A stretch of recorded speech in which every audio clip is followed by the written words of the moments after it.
Hey guys, welcome back to my channel. This is Patel Shivam. तो आज हम स्टार्ट करने वाले हैं आपका स्टैंडर्ड 10th का साइंस सब्जेक्ट का सिलेबस। तो मैं आपको बता दूं कि हमने एक नया कोर्स शुरू किया है मेरे चैनल पे। ये एकदम फ्री कोर्स है। यहाँ पे आपको सभी सब्जेक्ट के एक्सप्लेनेशंस मिल जाएंगे। तो हम हमारी शुभ शुरुआत कर रहे हैं साइंस से। तो साइंस का हम पहला चैप्टर अब पढ़ने वाले हैं जो केमिकल रिएक्शन एंड इक्वेशन है। इसमें हम पढ़ेंगे कि केमिकल रिएक्शंस डीप में पढ़ेंगे, फिर हम केमिकल रिएक्शंस जो होते हैं फिर वो केमिकल इक्वेशंस कहलाते हैं, उन्हें लिखना कैसे है, उनको डिराइव्ड कैसे करना है। तो चलिए स्टार्ट करते हैं। सबसे पहले यहाँ पे consider the following situation of daily life and think what happens when। तो यहाँ पे कुछ situations दी गई है। तो milk is left at room temperature during summers, मतलब जब दूध आप रूम टेम्परेचर पे उसको छोड़ दोगे और वो भी समर्स में, तो क्या होगा?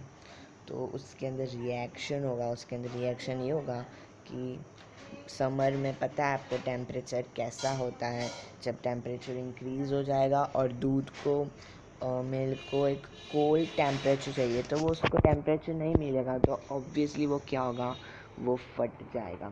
ठीक है, आगे iron tawa pan nail is left expose to human atmosphere, मतलब अगर आप आयरन की चीज़ को अगर आप एटमोसफियर में रख दोगे तो वो एक्सपोज्ड हो जाएगा, उसके अंदर ऑक्सीजन का रिएक्शन हो जाएगा तो वो बिगड़ जाएगा।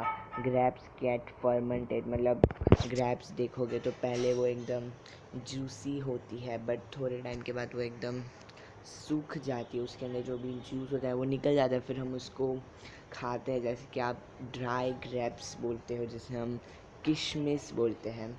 फिर आगे हम देखेंगे फूड इज़ कुक्ड। फूड जो कुक्ड होता है वो भी एक केमिकल रिएक्शन होता है। ओके, तो ये सिंपली सारी सिचुएशंस लिखी गई है जो हमारे डेली लाइफ में होती है। तो ये केमिकल जैसे ही एक ये टेक देती हैं। आगे देखेंगे तो in all about the situation the nature and the identity of the initial substance have somewhat change. इस पैराग्राफ में ये कहा जा रहा है कि ऊपर की जो ये सारी हमने देखी है, ये सारी जो भी हमने देखी सिचुएशंस में कुछ ना कुछ चेंज हुआ है, जैसे कि हमने देखा। तो हम आगे बढ़ेंगे तो ये है कि केमिकल रिएक्शन में भी ऐसा ही होता है। केमिकल रिएक्शन जब भी होता है तब कुछ ना कुछ चेंज तो होता ही है। वो हम आगे आगे के रिएक्शंस में हम देखेंगे। ठीक है, अब यहाँ पे है ना एक केमिकल रिएक्शन अगर आपको देखना है तो एक इजी एग्ज़ाम्पल दिया गया है, मैं आपको समझाता हूँ। इस एग्ज़ाम्पल में आपको क्या दिया गया है? इस एग्ज़ाम्पल में मैग्नीशियम रिबन को लिया गया है। ठीक है, मैग्नीशियम रिबन को बर्न करा है। ठीक है, अब इसको बर्न करा है, आप देखोगे यहाँ पे ये सब ओपन है। ठीक है, आप देखोगे ये सब ओपन है, मतलब क्या, और मैग्नीशियम रिबन को एयर के साथ बर्न किया गया है, और एयर मतलब O2 यानी कि ऑक्सीजन में मैग्नीशियम रिबन को बर्न किया है। अब जब इसे बर्न कर रहे थे तब क्या हुआ? तो जब इसे बर्न करे तो आप देख रहे हो ये जो गिर रहा है ये मैग्नीशियम ऑक्साइड है। ये मैग्नीशियम ऑक्साइड है, एक वाइट कलर का पाउडर होता है जो मैग्नीशियम जब बर्न होता है एयर में तो वो ऐसा एक सब्सटेंस प्रोड्यूस करता है। ठीक है, अभी आपको ये अपने जाना। अब हम आगे देखते हैं।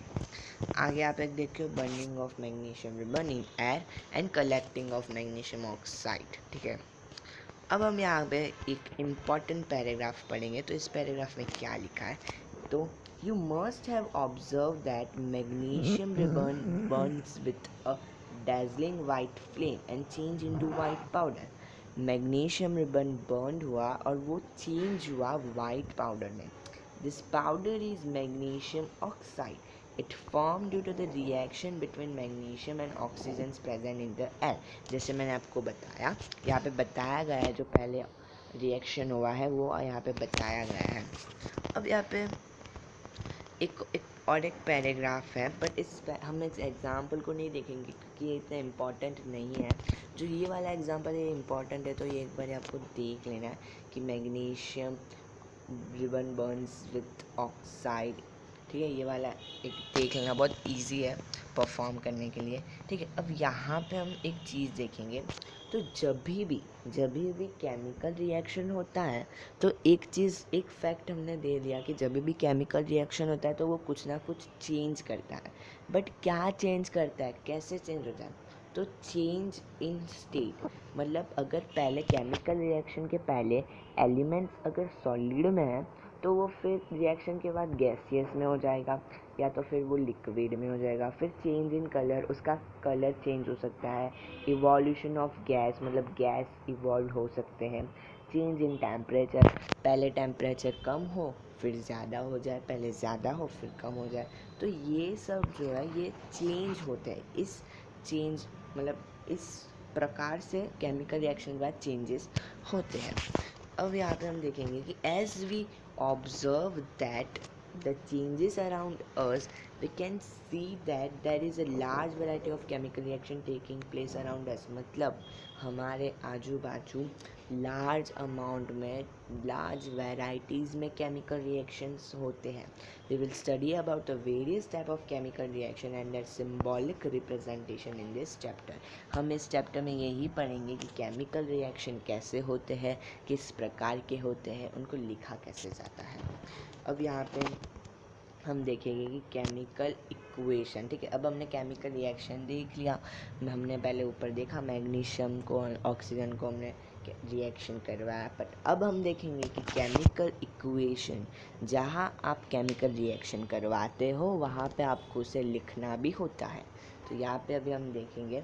तो can be activity 1.1 can be describe as when magnesium ribbon is burned in oxygen, it gets converted to magnesium oxide।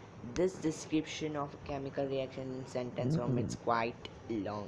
मतलब जो हमने ऊपर लिखा कि magnesium ribbon bond with oxygen in the presence of air, ये बहुत बड़ा है। आप हर जगह पे ऐसे नहीं लिख सकते। अगर आपको किधर भी पूछा कि एक केमिकल रिएक्शन बताओ तो आप ये लिखोगे, ये बहुत बड़ा है। तो इसके लिए साइंटिस्ट के जो एरिया है, साइंटिस्ट का जो हिस्ट्री है, उसमें केमिकल इक्वेशन इन्वेंट किया कि केमिकल इक्वेशन जब भी आप लिखोगे तो जो केमिकल रिएक्शन है उसे डिराइव करने में इजी होगी। तो यहाँ पे अब आप देख सकते हो कि कैसे लिखना है। ठीक है, हम डायरेक्ट इधर आएंगे, हम कुछ पढ़ेंगे नहीं। ठीक है, यहाँ पे आप देखो, अब यहाँ पे मैग्नीशियम प्लस ऑक्सीजन, ऑक्सीजन और मैग्नीशियम, यहाँ पे प्लस लगाया गया है। प्लस इसलिए क्योंकि मैग्नीशियम और ऑक्सीजन दोनों रिएक्ट करें। ठीक है, और यहाँ पे एरो, एरो किसके लिए? एरो क्योंकि ये रिएक्शन के बाद कुछ हुआ, क्या मिला? Magnesium oxide. और डिटेल में जानते हैं। अब यहाँ पे आप दो पार्ट देख सकते हो। ठीक है, ये दो पार्ट देख सकते हो। ये वाला पार्ट है वो है रिएक्टेंट। रिएक्टेंट यानी क्या? ये जो रिएक्टेंट लिखा है, रिएक्टेंट यानी क्या? रिएक्टेंट मतलब chemicals elements which react to produce a product. Reactant मतलब chemicals and element which react to produce a product. और यह प्रोडक्ट मतलब क्या? when two reactants or more than two reactions react and produce a product, it is known as a product। ठीक है, ये hopes आपको समझ में आएगा। तो इस तरह से आपको उसको लिखना रहता है केमिकल रिएक्शंस को। रिएक्टेंट को आपको लेफ्ट हैंड साइड लिखना है और प्रोडक्ट्स को आपको राइट हैंड साइड लिखना है। ठीक है, और ऐसे नहीं लिखना रिएक्टेंट प्रोडक्ट, ये जो है ये सब कुछ लिखना नहीं है। ऐसे रिएक्टेंट और ये प्रोडक्ट नहीं, ये आपको बताया गया है। ठीक है, अब हम आगे पढ़ते हैं। तो द सब्सटेंट, यहाँ ये इस पैराग्राफ में यही है जो मैंने आपको बताया हुआ है। ठीक है, ये जहाँ मैं आपको समझाया वो इस पैराग्राफ में आपको मिल जाएगा। तो ये पैराग्राफ इम्पॉर्टेंट है, तो इस पैराग्राफ को एक बारी रीड कर देना। ठीक है, अब हम आगे पढ़ेंगे। अब राइटिंग केमिकल इक्वेशन, चलो केमिकल इक्वेशन बना दिया पर उसको लिखना भी होता है। ठीक है, ऐसे नहीं कि कुछ भी लिख दिया, इसको लिखना भी आपको आना चाहिए। तो अब इसको लिखना है तो is there any other shorter way for representing chemical equation? देखो, पहले तो हमने एक रिप्रेजेंट कैसे करना है केमिकल रिएक्शन को, तो हमने उसको लिख दिया केमिकल इक्वेशंस में। बट इससे भी और ज़्यादा है कुछ एक शॉर्टर वे, क्योंकि अभी तो आपको ऐसे आए है, ठीक है, अभी तो आपको ये 2 केमिकल्स आए हैं और सामने एक प्रोडक्ट इस तरह के। बट फ्यूचर में आपको 4-5 केमिकल्स को उन्होंने रिएक्ट करवाया होगा और फिर 2-3 प्रोडक्ट्स मिले, तो उस सब को शॉर्टर वे लिखने में एक होना चाहिए। तो वैसे ही एक शॉर्टर वे है। तो chemical equation can be made for concise and useful if we use chemical formulae instead of words. हम words के बदले हम उनको chemical formulas में लिख सकते हैं। जैसे कि यहाँ पे आप देख सकते हो, आपको सभी के केमिकल फार्मूले पता होगी, जैसे कि ऑक्सीजन का O है, मैग्नीशियम का Mg है, सोडियम का Na है, जिंक का Zn है। ये आपको आगे और डीपली पढ़ने मिलेगा, पर आपको इतना बेसिक सा आना चाहिए। सभी केमिकल्स के शॉर्टर नेम जैसे बोलते हैं वो आपको आना चाहिए, ठीक है। ये बहुत इम्पॉर्टेंट है अगर आप आगे साइंस के फील्ड में जाओगे, और साइंस में 10th में तो बहुत ही इम्पोर्टेंट है, ठीक है। तो इस तरह से आप उसको लिख सकते हो इंस्टेड ऑफ फॉर्मूलेज, ठीक है। आगे पढ़ेंगे। तो अब बैलेंसिंग मतलब केमिकल इक्वेशन लिख दिया, बट अब उसको बैलेंस भी करना आना चाहिए। Recall the law of conservation of mass that you studied in class 9. Mass can be neither be created or destroyed in chemical reaction. That is, the total mass of element present in the product of a chemical reaction has to be equal to the total mass of the element present in the reactant. मतलब अब हमें जितना मास reactant में है उतना ही मास product में होना चाहिए। ये एक लॉ है, ये होना ही चाहिए। पर अगर नहीं है, बाय चांस मतलब नहीं होता है, रिएक्टेंट और प्रोडक्ट इक्वल नहीं ही होता है, बट नहीं है तो क्या, तो नहीं है तो आपको उस केमिकल इक्वेशन को बैलेंस्ड करना पड़ता है। बैलेंस्ड हम देखेंगे अभी कैसे बैलेंस करना है। तो मैं आपको, अगर आपको कैसे करना है बैलेंस्ड इस चीज़ को, तो उसके लिए मैंने एक वीडियो बनाई है। आप मेरी चैनल खोलोगे ना तो वहाँ पे हर एक स्टेप, टोटल 7 स्टेप है, और 7 के 7 स्टेप मैंने अलग वीडियो बनाया है। 7 वीडियो बनाया है कि कैसे बैलेंस करना है केमिकल इक्वेशन को, तो वो आप वहाँ से देख सकते हो। ये पूरा जो भी है ना, ये अलग अलग वीडियोज़ में बताया हुआ है अच्छी तरह से, ठीक है। आगे पढ़ेंगे हम। तो यहाँ पे क्वेश्चंस ले लें। Why should the magnesium ribbon can be clean before burning in air? क्यों बर्न करना है? क्यों? क्योंकि मैग्नीशियम रिबन को आप बर्न कर रहे हो और वो भी एयर में कर रहे हो, तो ये बहुत डिफ़िकल्ट है। ये आप आगे पढ़ोगे सॉल्यूशंस में, ठीक है। अब यहाँ पे कॉम्बिनेशन रिएक्शन जो है, एक केमिकल रिएक्शन एक टाइप है, टाइप ऑफ केमिकल रिएक्शन। तो ये कॉम्बिनेशन रिएक्शन मैंने बता दिया है एक वीडियो में। मेरी पहली वीडियो जो है, मेरी चैनल की पहली वीडियो, वो यही है, कॉम्बिनेशन रिएक्शन और उसके एग्जाम्पल, ठीक है। मेरी पहली वीडियो यही है, तो ये भी देख लेना, ठीक है। अब हम दूसरा एक टाइप है डिकम्पोजिशन, ये वाला। चलो, डिकम्पोजिशन रिएक्शंस मतलब क्या? तो गाइस, मैं चाहता हूँ कि आज के लिए हम इतना ही पढ़ते हैं, बहुत ज़्यादा लॉन्ग वीडियो ना हो जाए। तो डिकम्पोजिशन रिएक्शन और आगे और एक रिएक्शन है, वो आपको नेक्स्ट पार्ट में मिल जाएगी, ठीक है गाइस।